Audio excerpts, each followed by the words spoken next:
The most awaited movie 'Baahubali the epic'. After 10 long years తర్వాత ఈ cinema మళ్ళీ release అవుతుంది.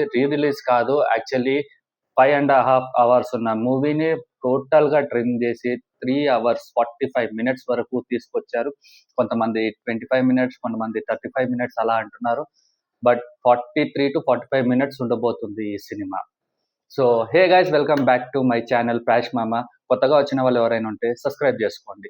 And the Baahubali movie after 10 years ఈ cinema మళ్ళీ రిలీజ్ అవబోతుంది. అసలు ఎందుకు అన్నది నాకైతే కొంచెం అర్థం కాలేదు. అంటే ఆల్రెడీ చూసేసిన movie. But Baahubali 1 and Baahubali 2లో సినిమా అయితే చాలా బాగుంటుంది.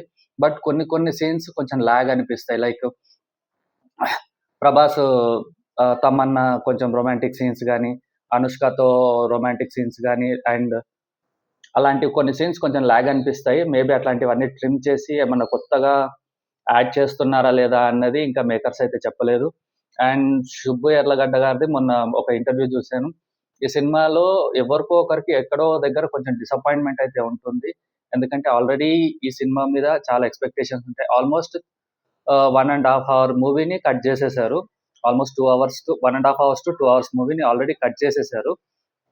సో కొంతమందికి ఆ సీన్ నచ్చుండొచ్చు. అలాంటి సీన్స్‌ని మేము కొన్ని కట్ చేయాల్సొచ్చింది. సో కొంచెం నెగటివిటీ అయితే వచ్చే ఛాన్స్ ఉంది అని అంటున్నారు. బట్ నాకైతే ఇలా అనిపించట్లేదు. అండ్ ప్రీవియస్‌లో చూసుకుంటే టాలీవుడ్ ఇండస్ట్రీలో 'కర్ణ', 'దానవీర సూర కర్ణ' సినిమా ఎంత ఎంత super duper cinema. Telugu cinema అనేది 'దానవీర సూర కర్ణ'కి ముందు, దాని తర్వాత అన్నట్టు మళ్ళీ ఆఫ్టర్ లాంగ్ ఇయర్స్ మళ్ళీ 'బాహుబలియే' ప్రూవ్ చేసింది. 'బాహుబలి' ముందుకు టాలీవుడ్, 'బాహుబలి' తర్వాత టాలీవుడ్.